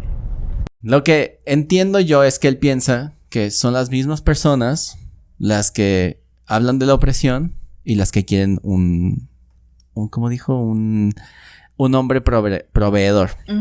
¿No? Suponiendo que lo suyo es un non sequitur, para empezar. O sea, no tiene sentido ninguna de las partes que dice. O sea, ya retóricamente no está diciendo nada. Además, si tu premisa última es interesante, pues entonces no llegaste a ningún lado, ¿no? O sea, como me da curiosidad. Pero El vato vive en una realidad en la que piensa que las familias, todas las familias, están formadas hombre, mujer. Él se va a jugar fútbol y ganar dinero. Y luego regresa y su esposa está ahí con los niños y tal. En la cocina. Ajá. Y supone... En tacones. En tacones. Ajá, como una tradwife. Solo delantal. Así, solo delantal. Por si tú llegas con algún ya deseo, se tardó, ya sé lo que va a necesitar ahorita. Va a llegar muy estresado porque sigue sin meter gol. Pobre hombre. O sea, tiene 3 temporadas con un gol que viene muy estresado, va a querer algo. No le funcionó que está abajo de trasplante en Turquía. Y como es, pero además, pero como además, mi labor como mujer es satisfacerlo, entonces, o sea, ese es el pensamiento de Chicharito. Y mira, tú puedes pensar lo que quieras, pero ¿para qué se lo dices al mundo si vas a quedar? ¿No? Entonces, la onda es, ¿en realidad pensamos que limpiar es opresión patriarcal? ¿O es una necesidad del hogar? Pero, si estás pensando que es esta onda de 50-50, ya no vivimos en una sociedad en la que se pueda vivir de esa manera. Ni que la mayoría de las familias no estén intentando salir de ahí. Y hay un montón de otras cosas que tienen que ver y que no tienen que ver con que tú pienses que es opresión patriarcal, sino por qué es que empatan estas dos situaciones en las que tú quieres un marido proveedor, pero tienes que limpiar por eso. O sea, él lo que hace es hacer equivalentes ambas cosas. El hecho de que tú quieras un marido proveedor implica que tú tienes que limpiar. Lo cual está bien raro, güey. O sea, porque da por hecho muchas cosas. Y hay que ser muy conscientes que, y esto, quienes me han escuchado en mis videos saben que tengo críticas al respecto, porque damos por hecho un montón de cosas. Y una de esas es que la mujer, por naturaleza, tiene que hacer ciertas cosas. Incluso ahora que pone, y a veces gana hasta más que el marido, güey. Imagínate llegar a tu casa con tu traje de trabajo y tener que levantar los juguetes todavía. Y el güey llega directo a comerse su sándwich. Sí. Yo, la verdad, hace un par de años, vi un reel que de verdad como que me causó un gran impacto. Porque era una morra a la que le habían comentado, no sé a qué video se lo habían comentado, pero era es que yo la verdad prefiero una mujer tradicional de verdad, ¿no? Pero que me ayude en el income, ¿no? De la casa. Y entonces la morra dijo, güey, yo no tengo ningún problema. Dijo, la verdad a mí me criaron muy conservadoramente, entonces yo no tengo problema con como tener el papel de tradwife de los 50, pero si voy a tener eso, pues tengo que estar con alguien que me permita monetariamente hacer eso. Pues sí. ¿No? O sea, tienes que, la morra lo que decía en su video era como, tienes que ganar el dinero para que yo pueda estar como una pinche esposa de los 50, güey, ¿no? Claro. Pero sí, está bien raro cómo, el Chicharito tiene esta idea, ¿no? De esta familia súper que se puede mantener con un solo trabajo, ¿no? Y que entonces alguien va a poder estar ahí todo el día, ¿no? Y que incluso, y eso es darle el beneficio de la duda, ¿no? Porque también está la posibilidad de que el Chicharito no crea eso y solo sabe que, sabía que iba a pasar lo que pasó y que iba a volver a ser relevante después de que a todo el mundo se le había olvidado que existía, ¿no? Y sabe cómo funcionan las redes y sabe que mucha gente lo iba a seguir y que muchos hombres específicamente lo iban a exaltar como este hombre basado que dice lo que todo el mundo tiene miedo a decir. O sea, sabía que iba a monetizar de eso, ¿no? De la rabia colectiva y ya, ¿no? O sea, como que eso, bueno fuera que realmente creyera lo que dice, ¿no? Pero también está la posibilidad de que solo sea una persona que gana dinero diciendo esas cosas, ¿no? Ya, pero además, dicho de alguien que gana un montón de dinero, esas cosas son como el privilegio de tener el dinero, el privilegio es de puedo comprar, es decir, puedo obtener cosas, entonces tengo un poder monetario. Ese poder monetario implica que yo puedo encontrarme una esposa que va a querer eso porque además puedo pagar por eso, ¿sí? O sea, es un vato, ¿cuánto ganas por jugar en las Chivas, güey? El equipo más popular probablemente del país, el más malo, pero el más popular, eso que, ¿no? Pero... Popular por las razones equivocadas. ¿No? O sea, ganas un montón de dinero. Las Chivas no van a estar hablando mal, güey. Nadie le va a las Chivas en realidad.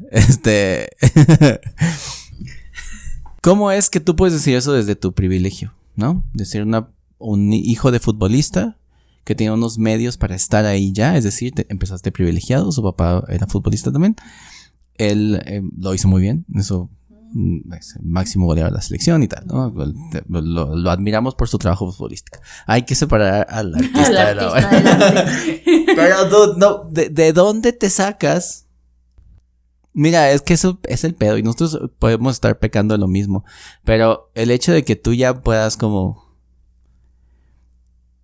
sacar este tipo de contenido, ¿no? Que además es muy breve y la gente consume mucho más fácil lo breve, ¿no? Es como... Y deja una máxima. Muy nietzscheano de su parte, así un aforismo. Lo deja al aire y hay el quien va a decir, sí, es cierto. Sí, interesante. En efecto es muy interesante, pero es interesante también que lo diga un güey que tiene todo el privilegio para decir algo así. Al que le pagan por ser ahora un güey que es la sombra de lo que fue y que solo representa un símbolo de un equipo que no gana nada, ¿no? O sea, sorry, o sea... Le pagan por estar parado ahí, güey. Sí. Y que está la otra cosa de que tenemos que entender que cada vez más los discursos, específicamente en torno al género, pero en muchos temas, o sea, se basan como en esta cosa de generar emotividad en las personas, enojarse, bla, bla, bla, y que es más fácil, ¿no? Encender a la gente y decir algo que suena muy rudo y muy, ahora no es que decir las cosas con la complejidad que amerita, ¿no? O sea, conflictos sociales, o sea, si realmente quieres decir, a ver, ¿quieres saber lo que es interesante? Hablemos, ¿no? O sea, hablemos de la economía de los cuidados, ¿no? ¿Te interesa hablar de si limpiar es o no opresión patriarcal? Vamos a hacer, o sea, y lo hay economistas feministas que llevan mucho tiempo haciendo literal números de cuánto dinero, cuánto de la economía de los países se basa en trabajo no remunerado de mujeres, ¿no? Y entonces hay como todo un trabajo de economistas que dicen como, si literal las mujeres les pagaran el trabajo que hacen, se desplomarían muchas economías, ¿no? O sea, no podríamos sostenerlo, ¿no? O sea, como que existe ese trabajo, pero es mucho más complejo y difícil hacer contenido que explique eso que decir interesante, ¿no? Porque justo es como apelar a los prejuicios, o sea, si tú escuchas a una persona diciendo algo que ya crees, le vas a creer aunque no tenga mucho sentido sus argumentos, ¿no? Sí. Y hay mucha gente que dice como, sí es cierto, es interesante que ahora las mujeres digan que limpiar es opresión patriarcal, se maman, y ya, ¿no? O sea, como que dicen, y el Chicharito está de acuerdo conmigo. Y el Chicharito está de acuerdo conmigo. Y realmente como que si la pregunta es genuina, hay conversaciones al respecto que se pueden tener, pero implica un nivel de compromiso y de diálogo que muchas personas no están dispuestas a tener, ¿no? Y que esos discursos, ¿no? Que encienden a la gente y que los enojan, muchas veces parten como de la caricaturización de muchos conceptos, ¿no? O sea, como que se junta todo y te hacen un revoltijo y ¿sabes que las feministas dicen que limpiar es opresión patriarcal? Es como, ¿qué feminista dijo eso, no? Sí, exacto. O sea, como que quizá alguna feminista ahí en Europa, ¿no? En algún artículo raro, pero las feministas por mucho tiempo llevan hablando de la economía de los cuidados, llevan hablando de reivindicar el trabajo de cuidados y no decir limpiar es opresión, ¿no? O sea, limpiar es algo que es cuidado colectivo, que es un trabajo, que debe ser remunerado, que debe ser bla, bla, bla. El problema no es limpiar, ¿no? O sea, el problema es porque se asume que primero que a las mujeres les corresponde limpiar y que les corresponde limpiar gratis, ¿no? O sea, como que es una caricatura de algo mucho más complejo, pero que a la gente le resuena, ¿no? Sí. O sea, le resuena porque es más rápido, porque apela como al enojo, ¿no? O sea, y justo muchos de de lo que decías, ¿no? Mucho del resentimiento de hombres específicamente con mujeres de, ahora quieren que les paguemos esto, pero no hacen esto, pero no sé qué, realmente es un enojo que está mal posicionado, que lo ponen contra las mujeres, cuando es un enojo hacia el sistema que cada vez hace más cara la vida, ¿no? O sea, como que están enojados como, quieren que le invite esto, no sé qué, y es como, enójate con el capitalismo, ¿no? O sea, enójate con el precio de tal cosa y tal cosa y tal cosa, no te enojes con una morra que tiene OnlyFans.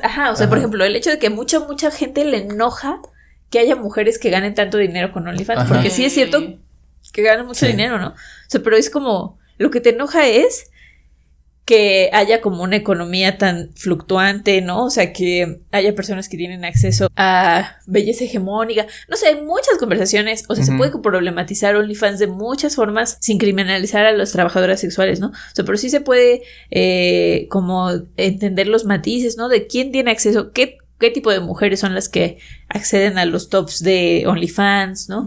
¿Qué se necesita para hacer contenido en OnlyFans? ¿Cuánto del dinero de tu contenido? O sea, si quieres criticar a OnlyFans lo puedes hacer, ¿no? O sea, es toda una...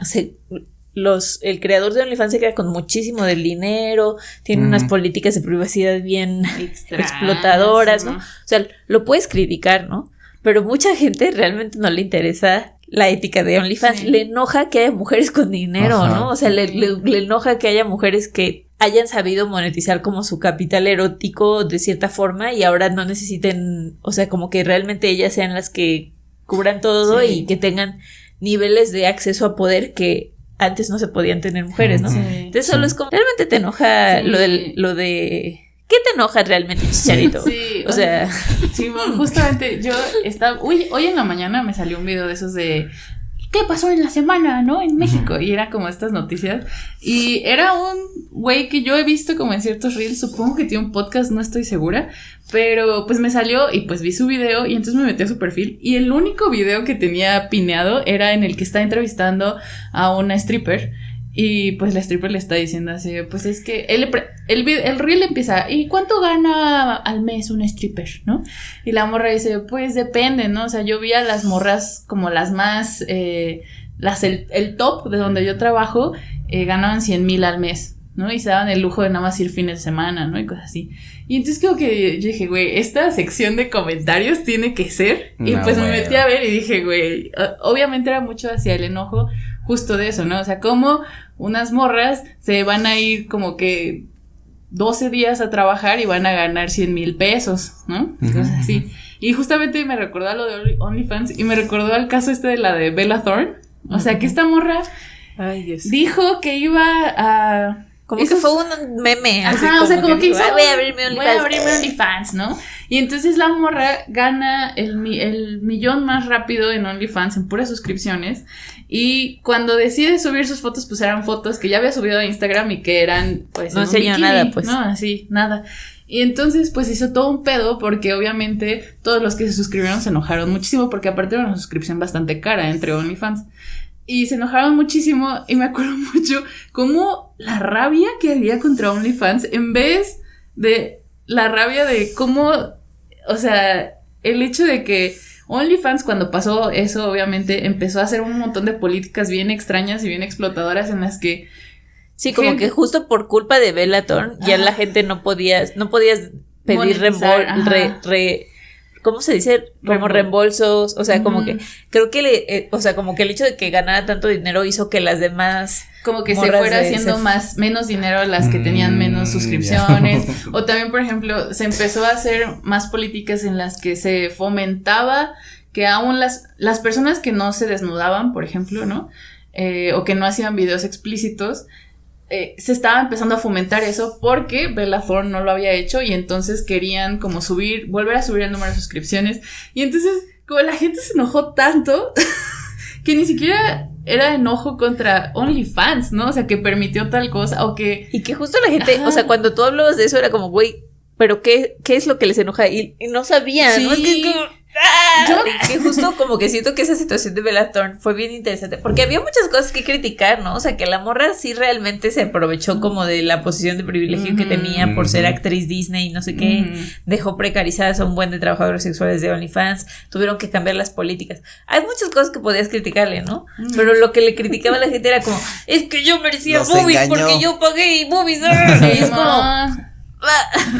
Como ese chiste que se me hace bien estúpido que dicen, es que las mujeres dicen que los vatos somos falsos, pero ellas se maquillan. Y es como... Yo trato de ayudar siempre, y lo decía hace rato, a mis congéneres, ¿ok? Yo los defiendo siempre que puedo. Creo que también son víctimas y tal. Pero es que a veces no se ayudan. A mí entre ese, el de, ¿y las mujeres?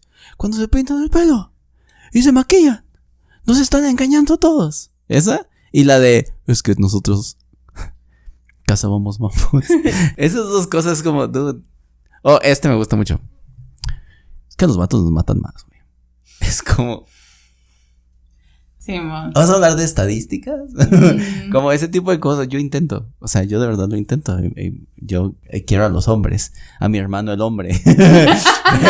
Pero, espérame tantito, güey. O sea, y creo que ahorita esta oleada de estos, ¿cómo se les llama? Evangelistas de la masculinidad. De la masculinidad. Hay muchas formas de hacerlo y hacerlo bien. Y el primer error es pensar que nos quieren quitar la masculinidad. Creo que esa es una decisión propia. Ahora podemos representar la masculinidad de otras maneras. A mí me gusta la clásica de ser duro y violento. No me veas en la calle, ¿no? Pero ¿Qué? A mí me gusta esa, ¿no?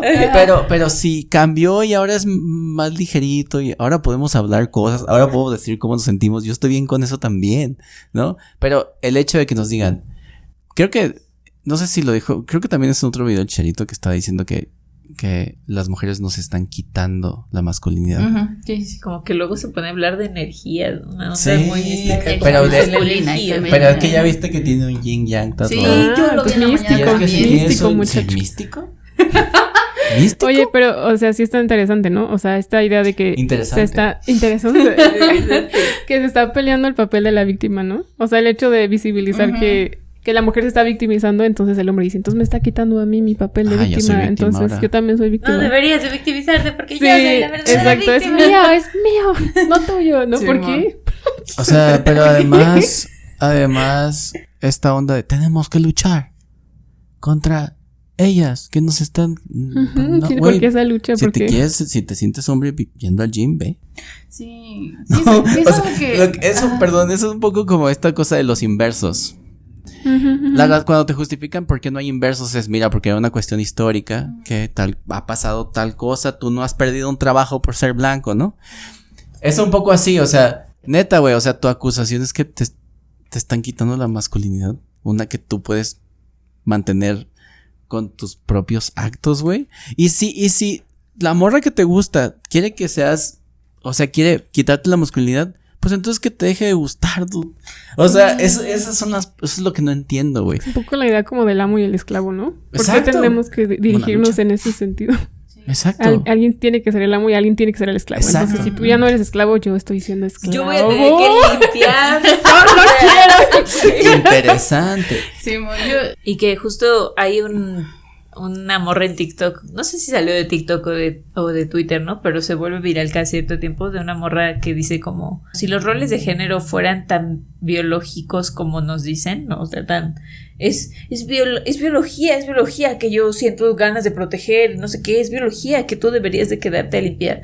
O sea, si fueran tan biológicamente esenciales como nos dicen, no existirían tantos mecanismos para forzarnos a adaptarnos a ellos, ¿no? O sea, no sería tan difícil, no nos tendrían que estar diciendo desde chiquitos, no tendríamos que tener todas estas historias, tanto hombres como mujeres, como personas no binarias, como de mecanismos de domesticación del cuerpo y del deseo, ¿no? O sea, no tendríamos todas estas historias de, la primera vez que me dijeron que así no me tenía que sentar, la primera vez que me dijeron que yo no debía de llorar, la primera vez que me dijeron que yo no me podía sentar ahí. Todas esas cosas son mecanismos impuestos porque no es algo biológico, ¿no? Si fuera biológico no necesitaríamos todo ese sistema como de castigos, ¿no? O sea, como que justo el género se construye a través de castigos y de vergüenza y de como estar espejeándote con el otro y ver qué tan femenino o masculino es lo que te corresponde, no sé qué, ¿no? Y es como una cosa tan opresiva, ¿no? O sea,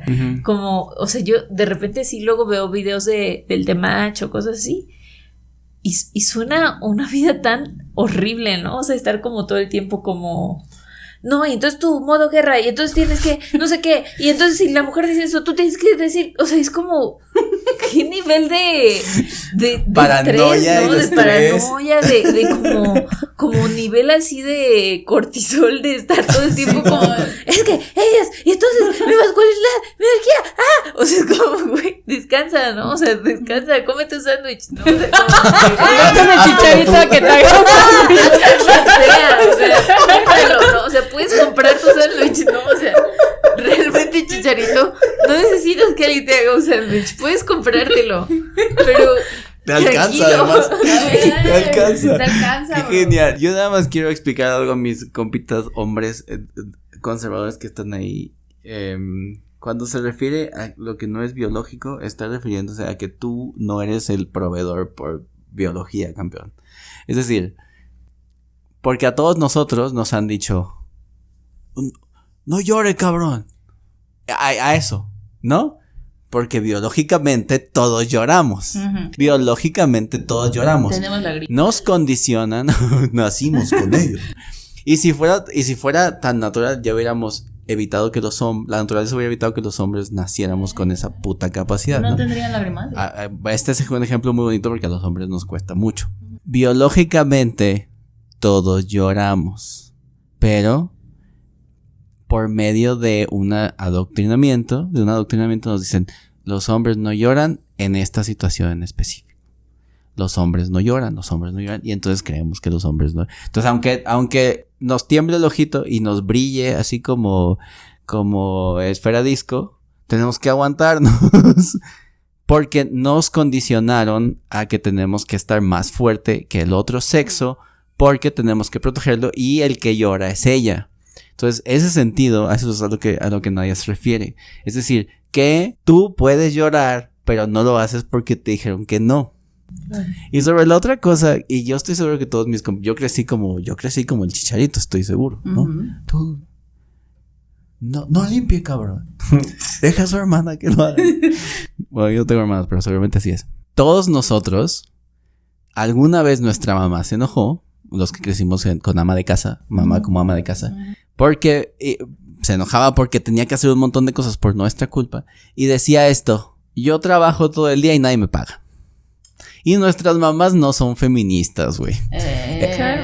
Exacto, güey, porque ella sabe que mientras mi papá se iba a trabajar un rato, ella trabajaba desde que se levantaba hasta que se dormía. Lo último que hace es lavar los trastes. Uh-huh. Entonces, ella dice, nuestras mamás no feministas, de familia tradicional, los que crecimos así, alguna vez nuestra mamá dijo, a mí nadie me paga y trabajo todo el día. O lo dijo de otra manera. Es decir, no es una cuestión de feminismo, ni es una cuestión de justicia, cabrón. Uh-huh. O sea, llego y además tengo que agarrar el dinero que trae mi marido, que no siempre alcanza, y además dividirlo en estos pagos que tengo que hacer, ir por el súper, que además tiene que ir por el súper.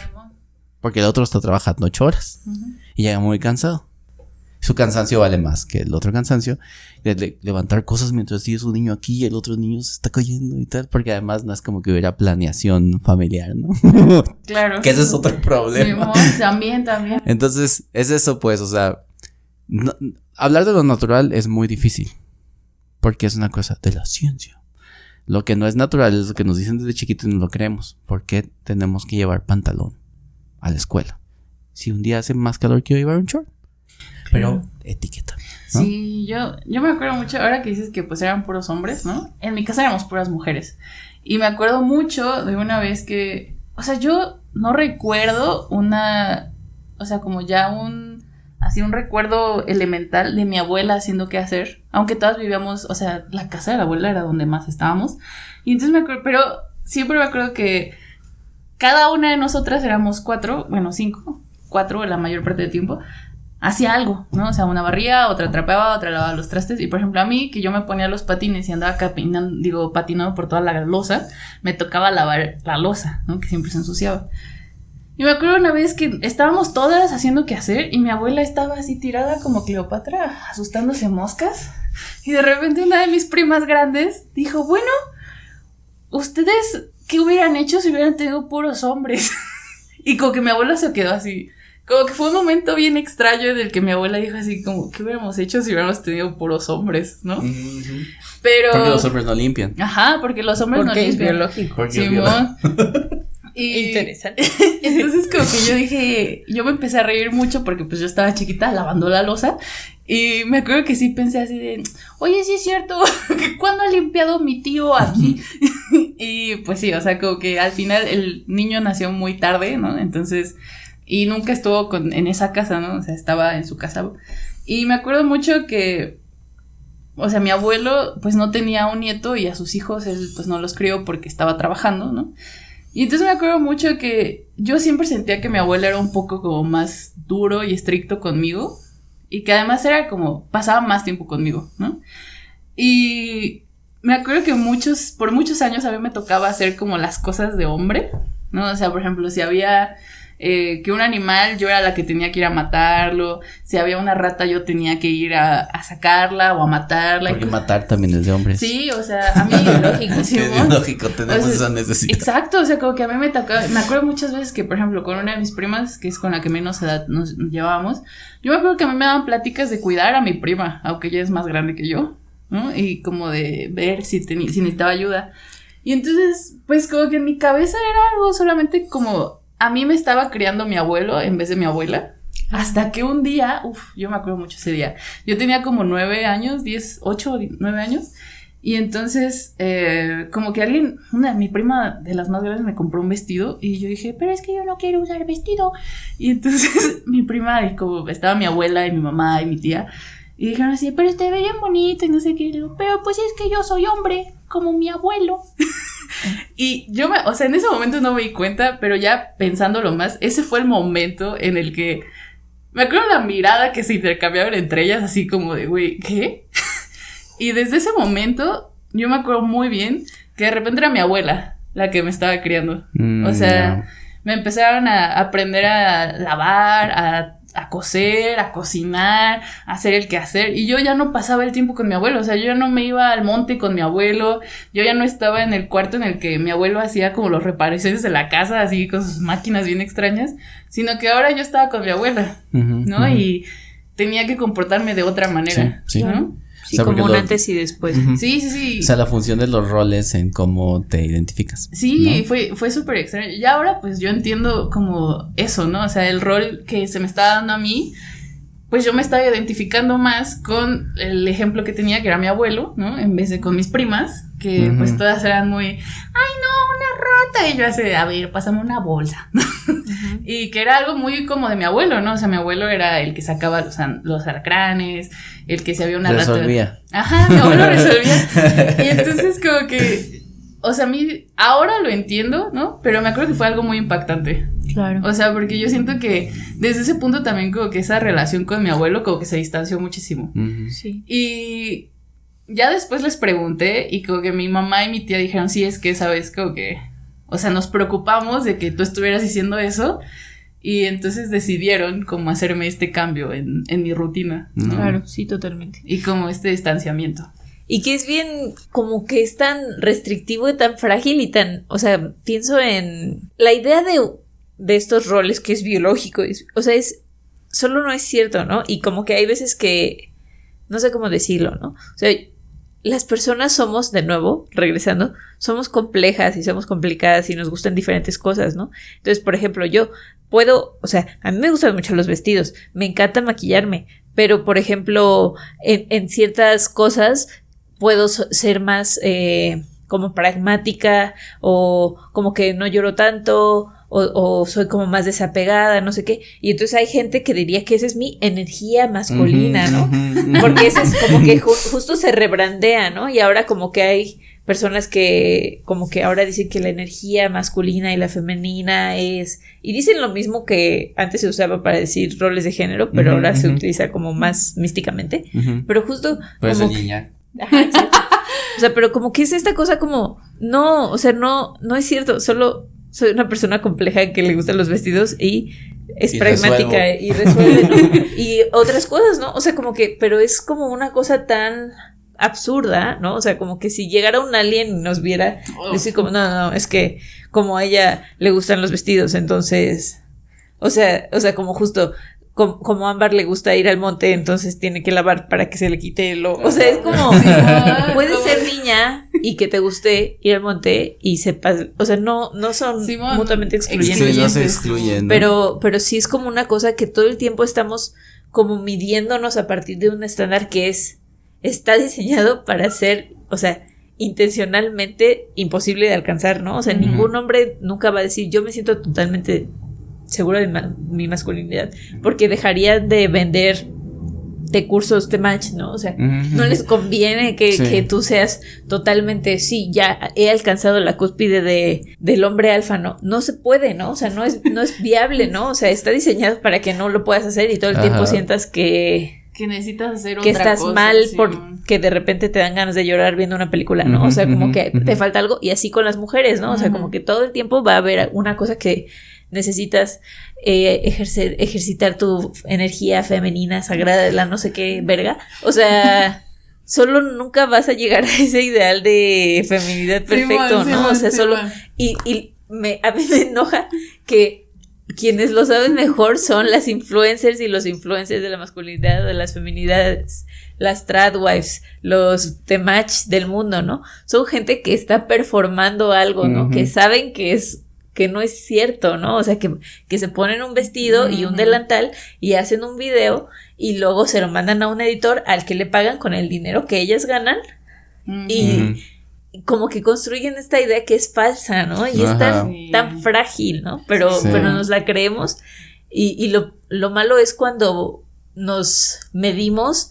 con esos estándares, ¿no? Que solo, o sea, esta morra se quita su vestido y se va a comer un sándwich que le hizo otra persona, ¿no? Sí, y la otra cosa que iba a decir es que esta cosa de esto es ser mujer y todo eso, también están atravesados con muchas otras cosas, ¿no? Y, o sea, como el componente, por ejemplo, racial, ¿no? O de clase, ¿no? O sea, las mujeres racializadas, las mujeres negras, muchas personas las ven como menos mujeres, como más masculinas, como o sea, todas esas cosas también forman parte de cómo se estructuran esas categorías y damos por alto, o sea, como que damos por dado muchas cosas que no siempre ha sido así, ¿no? O sea, como que no todas las mujeres tienen el lujo de ser amas de casa que solo se quedan haciendo un pastel, ¿no? O sea, hay mujeres que sí tienen que construir sus casas y trabajar e irse al campo, o que tienen que ser mamás de sus hijos y aparte criar hijos de otros, ¿no? O sea, hay muchos componentes de clase y de racialización que también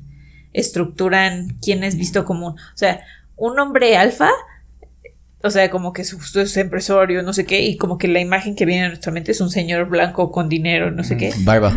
Ajá, no, o sea, como que también hay niveles, ¿no? O sea, como que en esas categorías pues sí, ¿no? O sea, todo para decir que es falso, no les crean. Además, qué hueva es eso que dices, de tener que tú ver cómo alguien te dice cómo debe ser y tú tener que hacer el performance todo el día. Y luego decirle a tus amigos que así es. Y luego empezar a decir, y es que hacer un solo tipo de masculinidad y luego generalizar a todos los demás. O sea, todos los betas son ta. Y él es simp, pero eso es lo que hizo desde no sé qué. Sí. Y los sigmas son ta. Y todas las mujeres son, o sea, es como yo llegué a ese punto en el que estoy siendo el masculino, el hombre masculino blanco barbudo, tal, lomo plateado y tal. Lo que me hace entender cómo son todos los que no son los que llevan esos mismos parámetros, ¿no? ¡Qué hueva, güey! ¡Qué hueva! Y todos en algún punto de la adolescencia quisimos ser algo en específico, ¿no? Y entonces todos nos poníamos esa camiseta negra con ese pantalón y la cartera con la cadena, dependiendo de tu época, ¿no? O sea, claro. Los picos en el cabello, si eras adolescente en los 90, todo eso era como un esfuerzo terrible por ser algo. Imagínate llevártelo hasta los 40 cuando tienes que hacer ahora el alfa de la manada. Que por cierto eso ni existe. Sí, aparte es como súper debunked, ¿no? O sea, de que los lobos ni funcionan así. Sí, la ciencia ha comprobado que los lobos les vale madre. Aparte que todo empezó por una pinche foto ahí random. Pedorra. Sí. ¿A poco se nos fue el tiempo tan rápido? Efectivamente. Es que hay tanto de qué hablar. Y es que es un tema muy chistoso. O sea, la primera parte es cruel y tal, es feo que es... Mira, cómo se movió esta conversación y cómo llegamos como a ridiculizar a ciertas cosas. Eso implica como los niveles de víctimas que existen, ¿no? Es decir, cómo es que hay víctimas de casos sumamente fuertes y que de todos modos las hacemos, ¿no? Y cómo estos vatos también al final no saben que son víctimas de un sistema que los hace ser performáticos todo el día, ¿no? O también esta necesidad, yo creo que Charito también tiene justo eso que acabas de decir, ¿no? Hace rato, que es como que ya, pues, alguien se acuérdese de mí. Tengo un yin yang tatuado, soy espiritual, fui a clases con el Dreyfus, que es otro batillo que... Yo te pido que inviertas 30,000 pesos en un fin de semana conmigo. Jesus, bro. ¿Qué incluye? Una plática conmigo. Y un desayuno. Un desayuno continental. No, como que ese tipo de cosas. Sí, alguien debería hacer una campaña muy dura porque justo por eso no hay que creerles, güey. O sea, lo único natural es que te levantes y hagas lo que quieras hacer, sentirte bien al respecto y volverte a dormir, güey. O sea... Y que hagas cosas que no quieres hacer. O sea, hay veces que... sí. O sea, haces cosas que te gustan y hay cosas que no te gustan. Ajá, y ya. Hay cosas necesarias de hacer. Hay cosas necesarias y ya, y... Cuidar, ser cuidado. Ajá. Comer, o sea... Hacerte un sándwich tú solito. Bimbo o no. Hacer el súper. ¿No? Decir, hoy me puedo echar una cervecita, mañana no, ya. O sea, ¿para qué? ¿Para qué el show?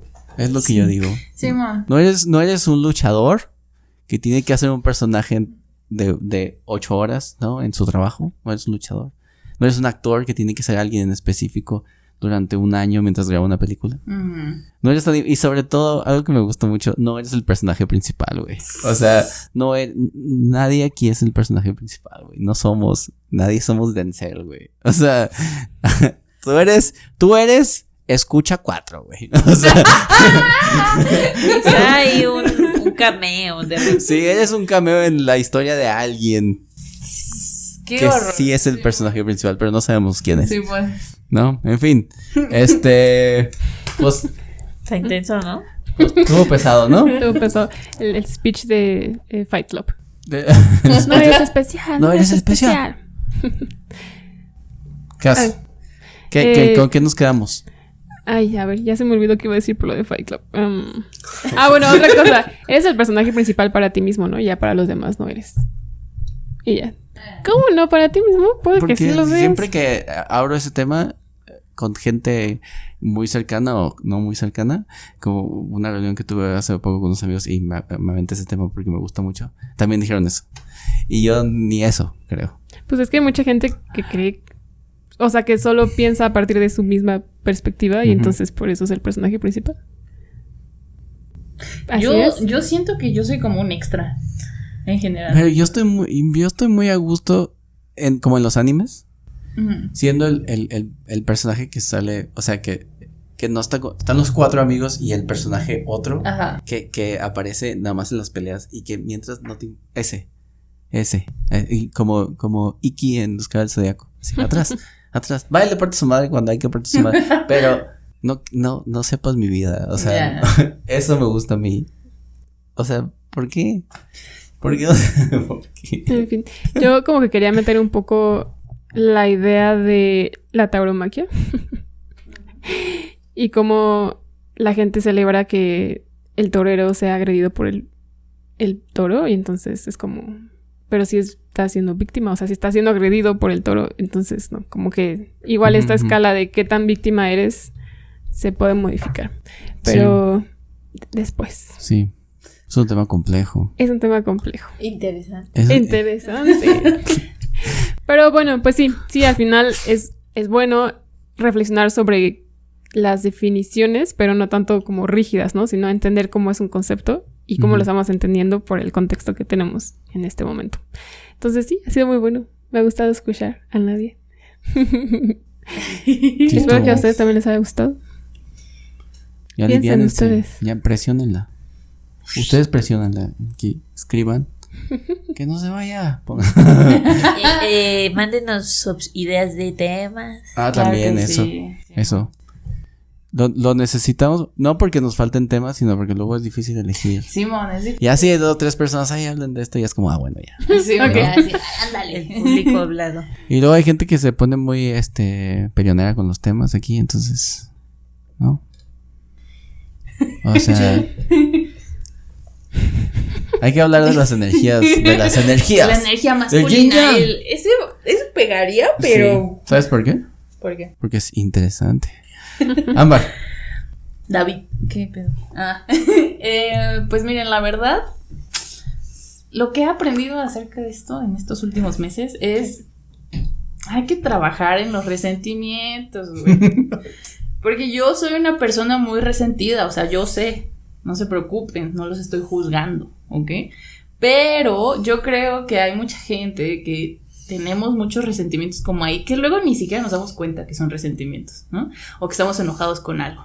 Pero yo creo que ahora estoy convencida de que sí hay que trabajarlos y como reconocerlos y saber de dónde vienen, porque luego como que salen bien extraños, güey. ¿Ok? Como que de repente tus emociones te poseen, güey. Y ya que te pones a pensarlo, dices, tal vez es porque esto me pasó hace mucho tiempo y en ese tiempo me dijeron, pero ¿por qué te afecta o cosas así? Y entonces tú te sentiste mal, güey, ¿no? Y entonces tú lo reprimiste y entonces ahora lo piensas muchísimo como inconscientemente y culpas cosas a eso que te pasó hace mucho tiempo, ¿no? Y también, o sea, algo que yo empecé a pensar hace unos años y que la verdad siento que me ha, no sé si liberado mucho, pero siento que me ha ayudado mucho es, como dice Cass, o sea, siento que mucha gente, o sea, eso es el personaje principal para ellos. Y por lo tanto, como que no te están poniendo atención, ¿sabes? O sea, como que siento que muchas cosas que, por ejemplo, a mí yo digo, no manches, eso se ve, o sea, siento que se ve mal, ¿no? Y como que voy a salir a la calle y todos se van a dar cuenta de eso y entonces me van a juzgar y cosas así. La neta siento que mucha gente ni se da cuenta, ¿no? O sea, sí, como que no le importa. O sea, yo a veces me he confesado con los mismos que pasaban diciendo, es que a mí no me gusta tal cosa de mí. Y me dicen así, ¿qué? Y yo, esta cosa súper obvia, güey. Me dicen, no mames, güey, jamás me había dado cuenta, ¿no? Y entonces creo que eso es algo que, o sea, les puede ayudar, ¿no? O sea, siento que también es como doble filo, ¿no? Porque de repente da la crisis existencial. Entonces, ¿para qué importa todo? Nada importa, nadie me ve. Sí, güey. Pero creo que a veces es bastante como liberador, sí, que pensar que no importa, güey, ¿no? O sea, muchas cosas que a ti te dan como el cringe, ¿no? O te sientes inseguro, cosas así. La neta nadie las nota, güey, ¿no? Y si las nota, pues probablemente esa persona tenga muchas más inseguridades o tenga las mismas inseguridades y pues como que se está reflejando, ¿no? Y no hay necesidad de sentirte como así, ¿no? Sí. Y eso, güey, o sea, a veces es bueno no ser el personaje principal, ¿no? Y aparte, esas inseguridades llevan a hacer críticas generalizadas. También, Simón. Okay.